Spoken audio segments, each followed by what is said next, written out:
Hello everyone, my name is Ramit and you're watching channel Eminence Edu.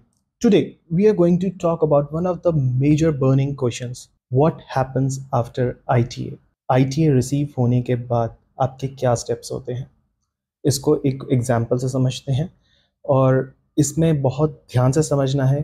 इस video में मैं जो आपको पॉइंट्स एक्सप्लेन करूँगा, अगर आप उसको थॉरली फॉलो करोगे, आपको बहुत ईजिली आप अपनी एप्लीकेशंस के थ्रू या आप अपने एक्सप्रेस एंट्री केस के थ्रू गो थ्रू हो जाओगे।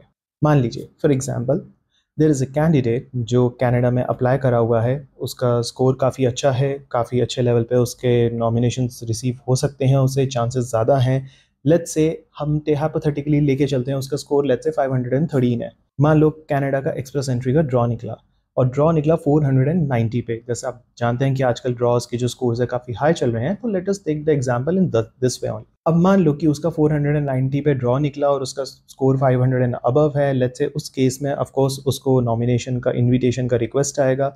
इनविटेशन का रिक्वेस्ट आने के बाद उसको सबसे पहले वो एक्सेप्ट करना होगा।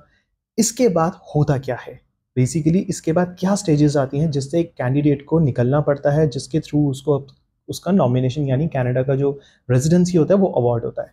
सो इस केस में क्या होगा कि लेट्स से उसको सबसे पहले इनविटेशन आएगा, इनविटेशन एक्सेप्ट होगा। इनविटेशन एक्सेप्ट होने के बाद the first thing the person has to do is उसको सारा अपना पेपर वर्क रेडी करना है। Paper work is the most important thing in the Canadian immigration programs. Take an example in this scenario. Invitation आने के बाद जब वो अपने एक्सप्रेस एंट्री केस में लॉगिन करेगा, लॉगिन करने के बाद उसके काफ़ी सारे ऐसे फॉर्म्स होते हैं जो ओपन हो जाते हैं। फॉर्म्स ओपन होने के बाद उसमें वो लोग काफ़ी ज़्यादा एक्सटेंसिवली, बहुत ज़्यादा डिटेल में बहुत सारी इंफॉर्मेशन को डिमांड करते हैं इन द रिलेशन जो उसने पहले केस फाइल किया है। सो मेक श्योर जो भी आप केस फाइल करते हैं आपको पूरा नॉलेज होना चाहिए। ऐसा नहीं होता कि आप कुछ और फाइल कर रहे हैं और वहाँ पर कुछ और हो जाए। नो, ये बेसिकली आप जो भी उनको आंसर्स कर रहे हैं अपनी फाइल में, उससे ही रिलेटेड वो आपसे फॉलोइंग इंफॉर्मेशन को डिमांड करते हैं।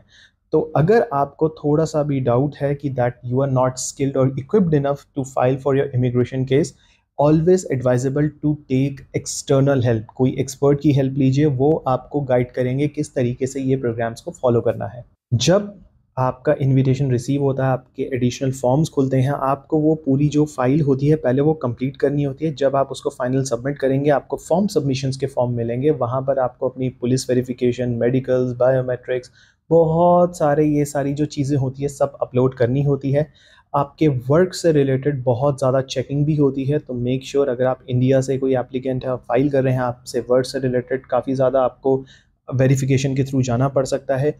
सबसे इम्पॉर्टेंट चीज़ जो एक लेटर होता है जो वर्क एक्सपीरियंस में हमें शो करना होता है, that is reference letter. Reference letters को लाइटली मत लीजिए, because I have heard lot of candidates, मैंने बहुत कैंडिडेट से बात करी है, सब ने जब मुझे अपने रेफरेंस लेटर्स दिखाए और उन्होंने कहा सर हमारा एप्लीकेशन एक्सेप्ट नहीं हो रहा, तो जब वो रेफरेंस लेटर मैंने देखे थे, those reference letter was not up to the mark, वो अच्छे नहीं थे। This is the serious issue which needs to be concern.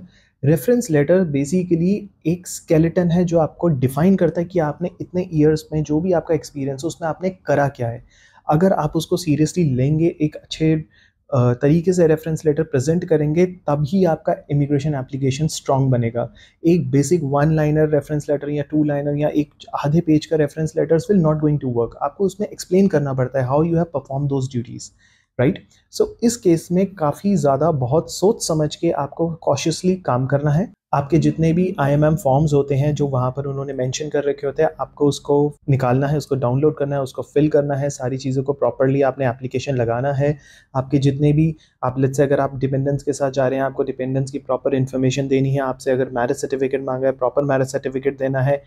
एक एक्सपर्ट की हेल्प ले लीजिए अगर आपको नहीं पता किस फॉर्मेट्स में क्या क्या जाएगा। On top of that there are certain forms, उसको कैसे आपने अवेल करना है या उसको कैसे आपने प्रोक्योर करना है, अगर आपको नहीं आइडिया है गवर्नमेंट से किस तरीके से वो चीज़ें निकलवानी है, तो आप ऑफ कोर्स किसी की हेल्प लीजिए।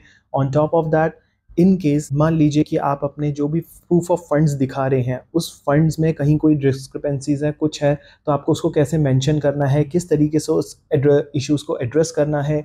कोई एडिशनल इन्फॉर्मेशन आपको लगता है जो आपको देनी चाहिए, तो आपको उसको एक्सप्लेनेशन लेटर्स में प्रॉपर मेंशन करके उसको अपलोड करना है, because immigration officer will going to assess each and everything and they are trained in very well equipped manner. तो आपको ये देख के चलना है कि कहीं पर भी आपके इमिग्रेशन एप्लीकेशन में कोई भी लूज एंड्स नहीं होने चाहिए।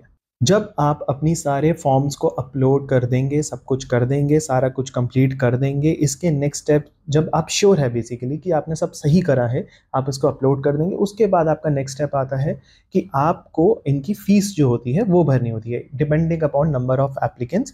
जितने भी नंबर ऑफ एप्लीकेंट्स है उससे रिलेटेड जो भी आपकी कैनेडियन डॉलर्स में फीस बन के आती है, आपको उसको वहाँ पर सबमिट करना है। सबमिट करने के बाद आपको उसको फाइल कर देना है। आपको उसके बाद रिक्वेस्ट आती है, लेट्स से आपको रिक्वेस्ट आएगी बायोमेट्रिक्स की, आपको रिक्वेस्ट आएगी मेडिकल की, आपको वो अपलोड करने हैं। वो अपलोड करने के बाद आपको AOR आ जाता है। AOR आने के बाद आपको अपना जब वहाँ पर एक पासपोर्ट PPR रिक्वेस्ट आती है, जिसके थ्रू आपको VFS, अगर आप जैसे इंडिया में है तो आपको VFS पे उस पर रिक्वेस्ट जनरेट करनी पड़ती है that I have received this PPR request, and आपको उसके अकॉर्डिंगली जो भी VFS का प्रोसेस, बिकॉज 2020 में जैसे पैंडमिक आया था तो VFS का प्रोसेस काफ़ी ज़्यादा इन्होंने डिफरेंट तरीके से स्ट्रीमलाइन किया था, but now the things are very much normal, तो process is a bit different. तो आपको उसके अकॉर्डिंगली VFS के थ्रू फॉलो करके इसके अकॉर्डिंगली अपना पासपोर्ट सबमिट करना होता है। आपका पासपोर्ट जाता है, आपका काउंटर फॉइल, आपका जो कैनेडियन PR वो आता है, साथ में आपको COPR आता है। COPR is a document which specifies about your Canadian permanent residence. इसके बिना आप कनाडा में लैंडिंग नहीं कर सकते। So you have to be make sure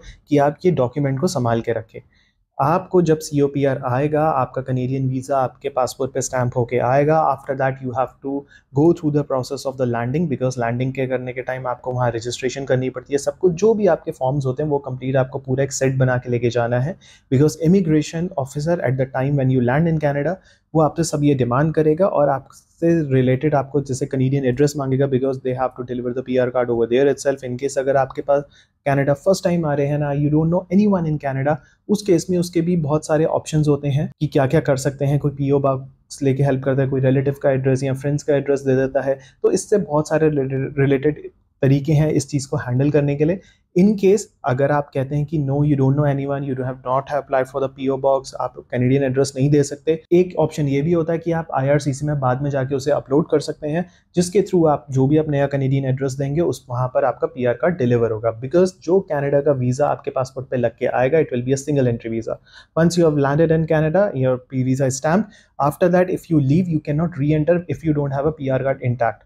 इस केस में और भी बहुत सारे वेज है कि आपको फिर दूसरा एक वीज़ा अप्लाई करके बुलाया जाता है, या और भी क्या वे है, किस तरीके से आपका निकाला जाएगा, वो एक सेपरेट वीडियो बन सकता है। बट अभी जो ITA के बाद जो स्टेप्स है आपको उसको बहुत थॉरली कैसे फॉलो करना है वो मैंने आपको बता दिया है। आई थिंक आपको एक आइडिया लग गया होगा कि कनाडा में रेजिडेंस प्रोग्राम कैसे वर्क करते हैं, किस तरीके से PR के बाद यानी इनविटेशन के बाद PR का प्रोसेस कैसे करना है, किस तरीके से सारी चीज़ें चलेंगी, और कहाँ पर आपको बहुत ज़्यादा कॉशियस रहना है। Make sure, I am saying this again and again, lot of applications are getting rejected just because people are not taking these immigration applications seriously. वो truthful information नहीं दे रहे, कहीं ना कोई information में कोई ना कोई manipulations दिख रही हैं, and the officers are very well much trained. वो सब निकाल लेते हैं कि कब कहाँ पर information में कौन सी manipulation है। Please make your file intact, बिल्कुल सही रखे, accurate रखे, up to the information रखे, कहीं कोई झूठ मत बोले अपनी एप्लीकेशन के बारे में। जो ट्रूथफुल इंफॉर्मेशन है उसको लगाए, जो चीज़ें मैनेज हो सकती हैं उसको मैनेज करें, बिकॉज आपका ऑफिसर सब जानता है कि किस तरीके से आपने इंफॉर्मेशन जो उनको रेंडर करी है वो सब उसको वेरीफाई भी करते हैं। आई थिंक अब आपको आइडिया लग गया होगा how to get the immigration done, especially once you receive a ITA. In case if you have any question, I'll drop my contact information in the description below. Do subscribe to our channel, that is channel Eminence Edu. In case if you like the video, do hit the like button, and I request you to share this video with the maximum number of people so that they can also get benefit out of this information. Thank you and thanks for watching.